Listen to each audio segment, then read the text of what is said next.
Part of what I wanted to say I couldn't deliver. I didn't know anyway.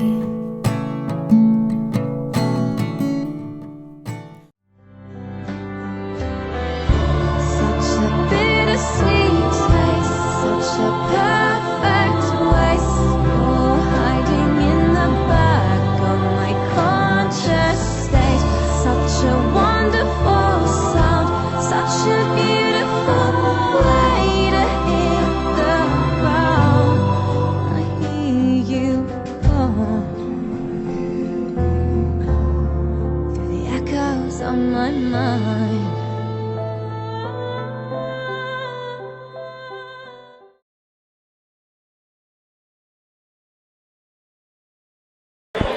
Hi there, welcome to the fan carpet. I'm Sophia Jessica. And I'm Corinna.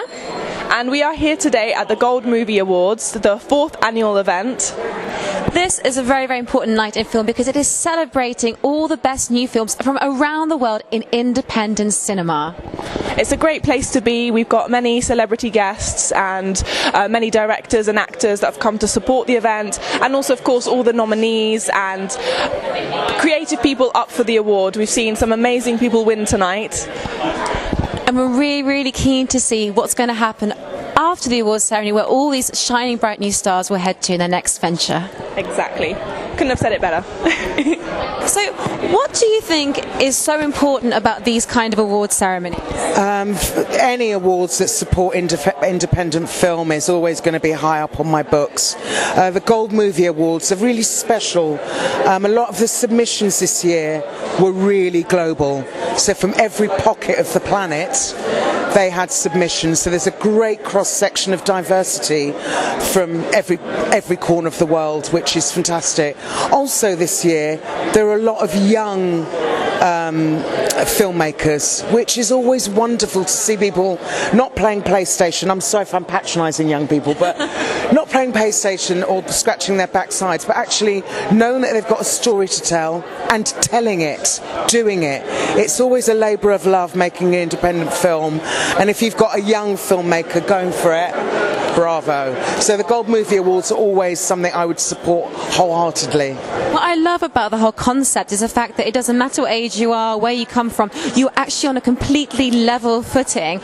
And I guess once you get an award, that actually catapults you onto whatever the next stage is. Now, have you seen a lot of are you on the judging panel this year? Yes. So what was for you the criteria for something that really stuck with you and stayed in your mind? Well, there was a judging criteria, but I always respond to movies in terms of how they make me feel. Odd as it may be, that's the first and foremost thing I'll look at. Then I'll look at the technicalities afterwards. The quality and standard of this year's film were rather incredible. So that was sort of level pegging. Honestly, all the films the categories that I was looking at, all the films that I saw, it literally is within an inch of each other. It must be so hard because these things are quite subjective as well. You know, what one person really takes to is maybe something that another person doesn't take to as much because, like you say, it's about feeling, is what it should be about. So, for you, were there any particular films that really have stood out, or can you not reveal that? I'm not going to go there ever. That's not fair.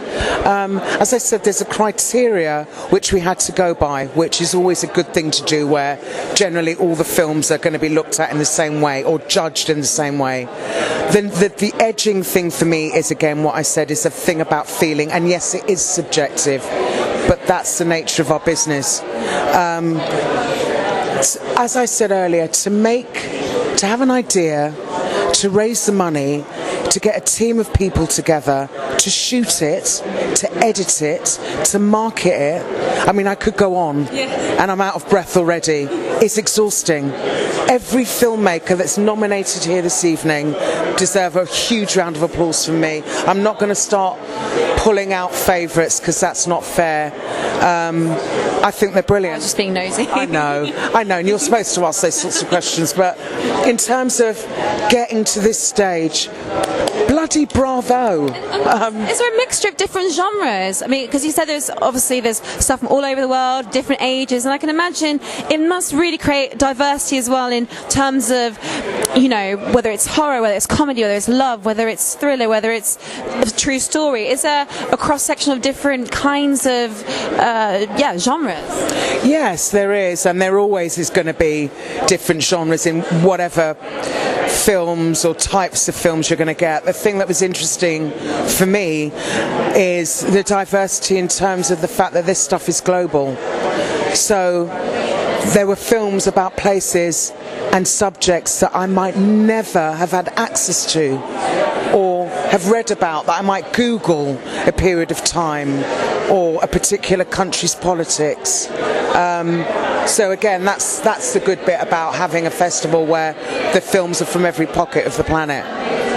That raises another interesting point, which is the fact that film is not just there to entertain, but to teach, but to make you see things differently or find out about different places that you wouldn't have necessarily thought of. So it's something that Hollywood obviously does, but sometimes, you know, things are pandered to what sells rather than what comes from the heart. And I guess award ceremonies like this mean that the stories that come from the heart, where the you know, really intuitive creativity lies, it gives that chance to really let that stuff thrive. Yeah, of course it does. And independent films have always had an independent voice, without a studio saying, well, we can't have this for that reason, or we want this actor, or we want that actor. Independent film has always been the independent view, which is the exciting thing. Thank you so much for talking to us this evening. It's been absolutely fascinating, and I'm really, really excited to watch it all. Thank you for having me. Thank you for watching The Fan Carpet. Please follow us on Facebook, Twitter and Instagram. For more next time. Bye.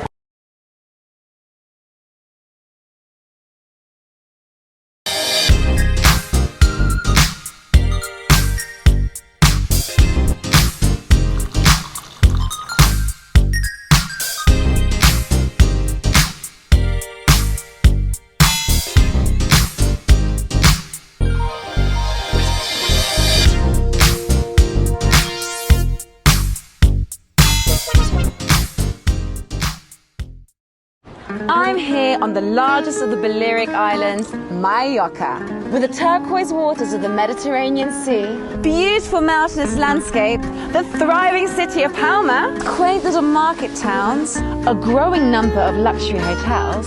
It's no surprise that the likes of Audrey Hepburn and Elizabeth Taylor like to holiday here. So come and join me as I take you round Mallorca.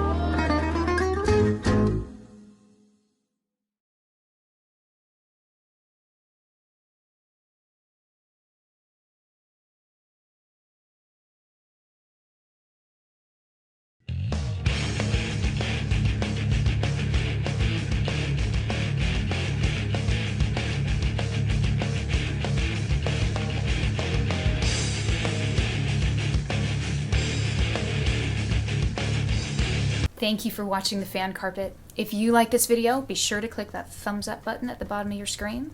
And also be sure to subscribe to the Fan Carpet YouTube channels. They're absolutely free and so much fun too. Be sure to check out the official website, thefancarpet.com. Also, you can follow us on Facebook, Twitter, and Instagram to stay up to date with reviews, competitions, the latest news, and so much more.